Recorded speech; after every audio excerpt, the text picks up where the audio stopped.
Өнөөдөр улсын хурлаар анх удаа гэж хэлээд байгаа шүү. 21-с 25 оны хөгжүүлэх 5 жилийн үндсэн чиглэл түүний 24 оны гүйцэтгэлийн тайлан гэд.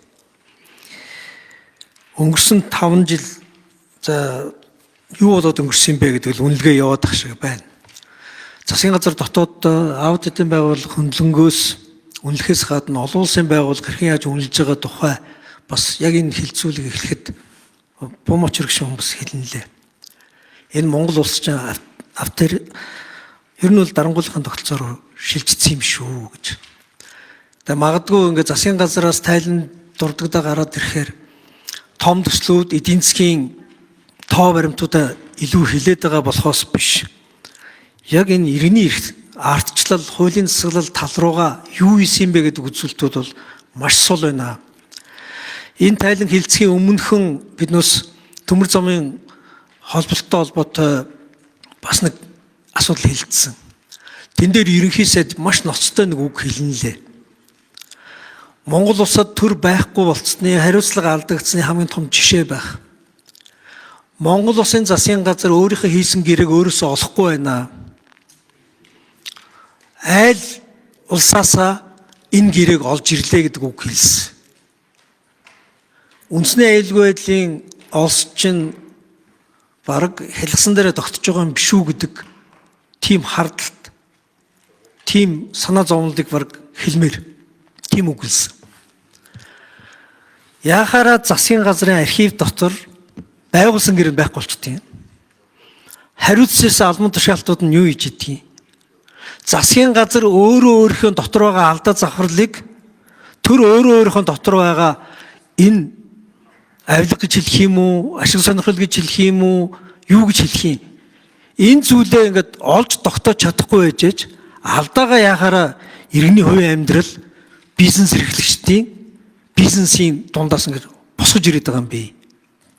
Энэ бол манай ардчлалын хамгийн хойшоо татсан төрсөл үзүүлэлтийн нэг шүү. Монгол улсын хэн нэгэн албан тушаалтан архивыг бүтнээр нь айлын тал руу гаргахад бид эрүүгийн хэрэг үүсгээд хариуцлага тооцоогоо явахад тэрийг нь дасан зогсоогоод төрийн том шагнал өгчөж ирсэн. Энэ мэд галзууралч нь төр дотор байгаа энэ хариуцлагагүй байдлыг одоо өөгшүүлээд байгаа маа. Сүүл засгийн газар их аюултай үйлдэл хийж илээ. Түүхийг өөрчлөх гэж оролцсон шүү. Эцсийн дүндээ ер нь бол энэ нэг юмыг гацаадаг, хулгай хийдэг, гадны гар хөл болдог хэсэг нь их орончууд болж хувираад бизнесээ босгох гэж явдаг, хууль дагаж амьдрах гэж оролцсон хэсэг нь баг дайсан болоо хувирсан уу яасан. Ийм мэдээллийг ингэж бохирдуулж болохгүй. Монгол улсын ардчил яагаад ингэж дампуураад байгаагийн шалтгаан энэ танхим доторчсон байгаа. Парламентын чуулганы толгой дээр гүйцэтгэх эрх мэдлийн толгой гараа суучдаг гэдэг ус байхгүй шүү. Та бүхэн одоо хар энэ улс орны чинь 3 дараагийн улс болчлоо, авторитар дэглэм бий болчлоо гэдгийг дийлэрхийл энэ санал шуудлын хуульчин шүү дээ. Ерөнхий сайд нь парламентынхаа толгой дээр гараа суудаг улс хаана байна?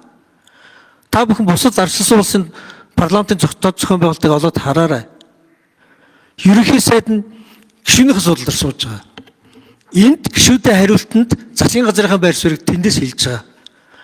Улсын хурлын гишүүдийн толгой дээр гар суучаад даргалж байгаа юм шиг ярьж болохгүй. Засгийн газрын хуралдааны хажууд за 1 минут өгье. Засгийн газрын хуралдааны танхимд улсын хурлын дарга хажууд нь санал тавиад суул энэ үндсүүлийн зөрчил болно. Улсын хурлын чуулганы дэргэд спикерийн хажууд ерөнхий сайд ирээд санал тавьж сууж байгаа бол энэ бас үндсүүлийн зөрчил болно. Ядаж ийм асуудлаа шийдчихэж энэ улс орон парламентын ардчилтаа уршаа явж байгаа юм байна гэдэг тийм хэлэх үгтэй болох ёстой. Парламент мэтгэлцээ яах гээд байхгүй байгаагийн чинь гол шалтгаан энэ. Мэтгэлцэх байр суурин дээр байхгүй шүү дээ. Ерөнхий сайд нь тэр засгийн газрынхаа тэр жигүүр дээр суугаад сөргөж энэ талд суугаад ярих ёстой. Өнөөдөр ч гэсэн засгийн газрын гишүүд хоорондоо маргаа сууж байгаа байхгүй. Кабинет дотор тэр асуудал ярил л та. Чуулганы танхимд ирээд засгийн газрын гишүүд маргаж болохгүй шүү дээ. Бараг шадар сайдууд нь ерөнхий сайдынхаа харалдаа тэнд очиж суух хэрэгтэй шүү дээ. Тэгж за энэ ардчлалын индекстэй холбогдуулаад бид нэр холбогдох хэд хэд арга хэмжээ хийх ёстой, авах ёстой. За энэ хяналт үнэлгээ ер нь нэг тогтолцоо руу шилжиж чадахгүй байгаа, энэ төсөөлөлт төлөвлөлт гүйцэтгэл чинь нэг тогтолцоо руу шилжиж чадахгүй байгаагийн шалтгаан бид нэр олон улсын индексүүдийн тавьдаг индикатортай харьцуулж энэ хэмжүүрээ тавьж чадахгүй байна. Тийм учраас тэр олон улсын индексүүд дээр байр урагшлахгүй байна. Энэ ч өөрөө репорт өгдөг. Тэр индикаторуудаа тавьсан зорилтонд нь нийцүүлж ажил явуулдаг. Өнгөрсөн 2 жил цахим засаглалын индекс 28 байраар урагшилсан. Энэ бол гайхамшигтай бас биш. Энэ бол олон улсаас тавьдаг индикаторуудад нь зориулж тэр зорилтуудыг нь хэрэгжүүлж явсны үр дүнд цахим засаглал 28 байр, e-participation цахим оролцоо 17 байр, кибер аюулгүй байдлын индекс 16 байраар урагшилсан. Энэ бол индикаторуудад нь тавьж ажиллаж байгаа. Бид нар нэгдсэн үндэсний байгууллагын гишүүн орно. Тийм учраас бид нар энэ олон улсын индексүүдэд тохируулж тэр репортуудыг нь илгээдэг байна. Олон улс ардчлалын индекс дээр яагаад ухралт ирээд байна гэдэг дээр тодорхой 2 шалгуур хэлсэн. Тэр нь юу гэхээр төрийн болон орон нутгийн өмчт компани засаглалаа сайжруулаа л гэсэн. Энэ хуулиа гаргаж ир гэсэн. Яг энэ OECD-гийнх нь барьж байгаа зарчмын дагуу бид нар энэ хуулийг барьж байгаа. Үүний дараа энэ хууль хэрэгжүүлнэ. Хууль хэрэгжүүлэхийн тулд улс төрөө давж гарна гэдэг айхтар хэцүү юм болно. Үүнд харин гишүүд хамт байх ёстой юм билээ. Тэгээ хамтарсан засаг гэдэг нэрийн дор бид нар чадахгүй мэдэхгүй хүмүүсээр баахан томилгоо хийчээд тэгээ компани алдагдлын юм байна гэж сууж болохгүй. Тийм учраас бид нар бол олон улс төлөөс үүргээ биелүүлэх ёстой. Хоёрт олборлох салбарын ил тод байдлын хуулийг оруулж ирэх гэсэн. Их хурлаараа батлах гэсэн. Батлаагүй үдийн үрс. Одоо олборлох салбарын ил тод байдал, байгалийн нөөцийн ил тод байдлын хуулийг оруулж ирнэ. Ингэсэн цагт бол ардчлалын индекст бол давуу тал өгнө. Өнгөрсөн хугацаанд 820 мянган юнит мэдээллийг бид нээлттэй болгосон. Одоо олборлох салбарыг бүтэн ил болгосны дараа шудраг ёс яриад байдаг. Нэг одоо шудраг үнний дуу хоолой болцсон энэ танхимд сууж байгаа зарим нөхдүүдийн өвөлдөл нь ил бол. Төрүүн ч хэлж гин, ган төмөр сайд хэлж илээ.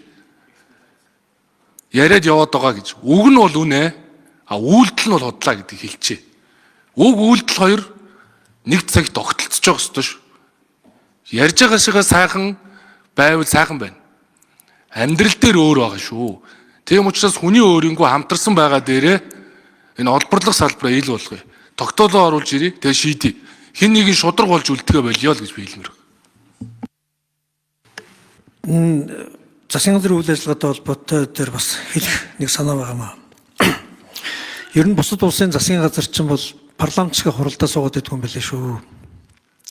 Засгийн газрын шийдвэрүүдийг 3 юмар хэмжээл тэр хэмжээс дээр багтжээвэл ерөнхий сайд нь үүрэг хариуцлага хүлээж аваад ерөнхий сайдын өмнө хариуцлагч салбарын сайд нь ажиллааг л явуулдаг юм байна лээ. 3 хэмждэг зүйл нь юу вэ гэхээр явуулж байгаа бодлого чинь хүний эрх болон хуулийн засаглал нийцж байгаа мүү гэдэг дээр нь хууль зүйн яам нь хяналттай байл.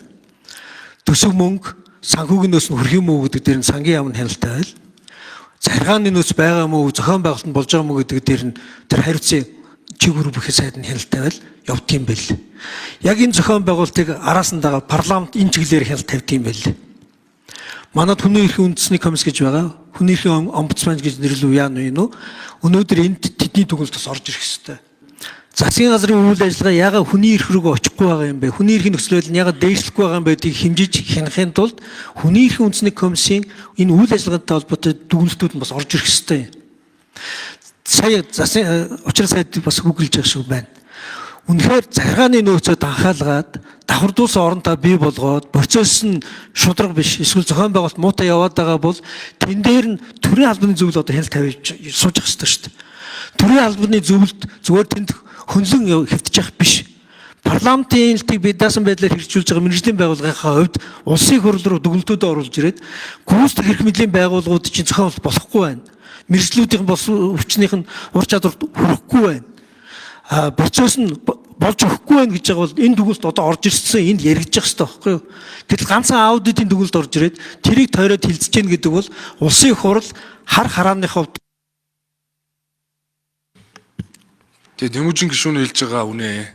Төсвөлөлт, төлөвлөлт, гүйцэтгэл хяналт нэг тогтолцоо руу шилжих ёстой. Засгийн газрын үйл ажиллагааны хөтөлбөрт суулсан. Энийг одоо хяналт шинжилгээний энэ үндэсний хороо одоо 2 сая хариуцна. Их хурл бол хуулиараа дүн шинжилгээ л хийнэ. Дүн шинжилгээ. Ингээд зөв тогтолцоо руугаа ингээд шилжээд явах ёстой гэж. Тэгээд түрүүн би хэлэхэд Монгол Улсын ерөнхий сайдын захирамжаар үндэсний баялагын сангийн хуулийн хэрэгжилтийг хангуулах ажлын хэсгийг ахалж байгаа хүн бол бий. Тийм учраас хамтарсан үедээ ямар нэгэн ашиг сонирхолгүй хүмүүс энд ажиллаж байгаа учраас үр дүн төрнө гэж бодож. Тийм учраас үүн дээр бол бид хамт байх ёстой. Энэ салбарыг ил тод болгох ёстой. Ярьдаг шигээ бүгдээрээ байх хэрэгтэй гэдгийг бас би хэлмээр байна.